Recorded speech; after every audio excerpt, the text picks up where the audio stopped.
ဒီအထုပ်လေးတွေကိုကြည့်ကြည့်နော်ဒါကတမူးကနေပြီးတော့ဓာတ်ရိုက်လာတဲ့ပေလိုက်အထည်တုပ်တွေဖြစ်ပါတယ်နော်ဘာဖြစ်လို့ဝီပြလဲဆိုတာနောက်ပိုင်းမှာရှင်းပြပြီးတော့မှဖြစ်ပါတယ်အထည်လေးတွေကိုတော့အခုလိုမျိုးပဲနေရာတော့ချထားလိုက်ပါပြီစင်မောတော့မတင်သေးဘူးပေါ့နော်လောလောဆယ်အထည်တွေကများနေတာဖြစ်တဲ့အတွက်ကြောင့်မို့လို့စင်တွေကိုတစ်ချက်ပြန်ပြီးတော့စီနေတာဖြစ်တဲ့အတွက်ကြောင့်မို့လို့အောက်မှာပဲဒီတိုင်းလေးခဏချထားပေးမယ်ဒါလေးကကြတော့အစင်ဆုံးအထည်ဆုံးတစိမ့်ဆုံးဖြစ်ပါတယ်တမူးတွေစစ်စစ်တွေပဲဝီတို့ရောင်းတာဖြစ်ပါတယ်ဒါလေးတွေမှာကြလို့ရှိရင်တစိမ့်တွေက lady bug လုံကြီး1 set ကြာပန်းတစိမ့်လုံကြီး1 set အောက်ချင်းလုံကြီးအောက်ချင်း1 set ဈေးကွက်လုံကြီး1 set တွေ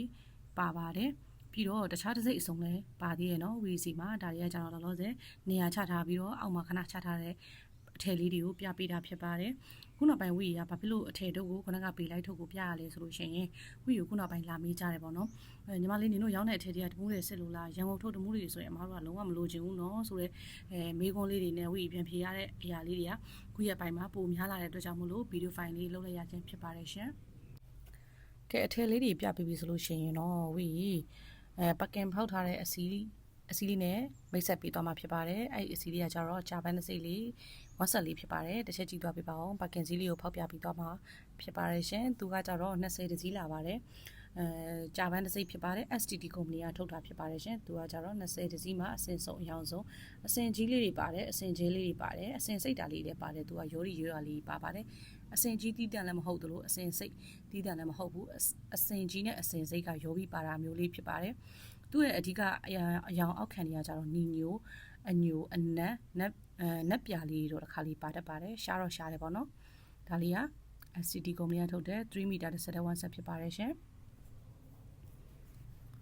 အသားလေးကလုံးဝကောင်းတယ်နော်တမူးချီသားစစ်စစ်ဖြစ်တယ်ဝီရဲ့ Facebook page ကို follow လုပ်ထားတဲ့သူတွေဆိုတော့သတိထားမိမှာဖြစ်ပါတယ်ဝီခုနောက်ပိုင်းတင်တဲ့အယောင် post တွေတိုင်းမှာဆိုရင်တမူးတယ်မစစ်ဘူးဆိုရင်နှစ်ဆပြန်ရောက်မယ်ဆိုတဲ့စကားလေးစာသားလေးဝီခုနောက်ပိုင်းတင်ပြတယ်အဲ့ဒါကြောင့်မို့လို့လဲအဲ့ဘယ်လိုခေါ်မလဲရန်ကုန်ထုတ်တမူးတွေရောင်းလာလားလို့မေးတဲ့မေးခွန်းတွေများလာတာဖြစ်တဲ့အတွက်ကြောင့်မို့လဲဝီရအဲ့လိုမျိုးလေးတင်ပေးရခြင်းဖြစ်ပါတယ်နော်ဒါတွေကကြတော့အိန္ဒိယကုမ္ပဏီဓာတ်ရိုက်ဝီတို့ကဂျားကန်မရှိပါဘူးရှင်ဒါအိန္ဒိယကုမ္ပဏီဓာတ်ရိုက်ပစ္စည်းတွေဖြစ်ပါတယ်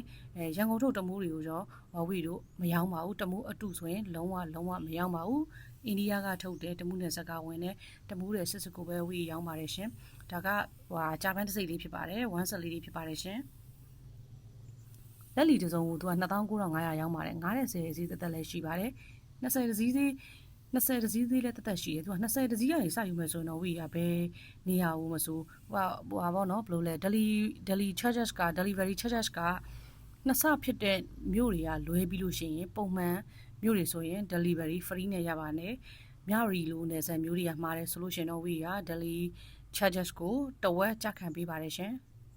အိမ်ရောက်ငွေချေလည်းရပါတယ်ရှင်။ customer အသစ်တွေဆိုတော့ဝီရောစရန်လေးကိုတော့ကြိုယူပါတယ်။ကျန်တာကတော့အိမ်ရောက်ငွေချေနဲ့ပို့ပေးပါတယ်ရှင်။အစင်လေးတွေကိုတစ်ချက်ကြည့်သွားမယ်နော်။ဒါလေးဆိုလို့ရှိရင်တော့ရှားတယ်။တစ်စီးမှာသူကတစ်ထည်နှစ်ထည်အများဆုံးနှစ်ထည်လောက်ပဲပါတယ်နော်။ခုနကအစိမ်းပြောက်ကလေးကိုပြောတာနော်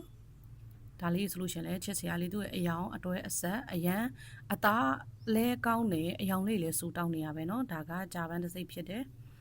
တမူးချီသားဆက်ဆက်ဖြစ်ပါတယ်ဒါကြတော့လူကြီးကြိုက်လို့ပြောလို့ရတယ်ဒါပေမဲ့တချို့ခုနောက်ပိုင်းဆိုရင်ကောင်မလေးတွေတော်တော်များများလေအစင်ကြီးလေးတွေဝတ်တယ်ပိန်နေဝရတယ်လည်းမဟုတ်ဘူးเนาะချုပ်တက်တဲ့သူကိုကသာအစင်ကြီးအစင်ကျဲတွေကိုမရွေးဘဲနဲ့လူငယ်ဆန်တဲ့လူကြီးဆန်တယ်မဟုတ်ပေမဲ့အရင်ကြီးမှိုင်းနေတဲ့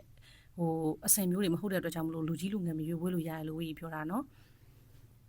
သူ့ရဲ့အစင်လေးတွေကကြတော့ဥမာနီညိုတို့အနက်တို့အနက်ခံနီညိုခံနေဆိုမဲ့သူကအယောင်လေးကတောက်တယ်ဖြစ်တဲ့အတွက်ကြောင့်မလို့လူကြီးဆန်တဲ့အယောင်မှိန်မိုင်းလေးတော့မဟုတ်ဘူးเนาะ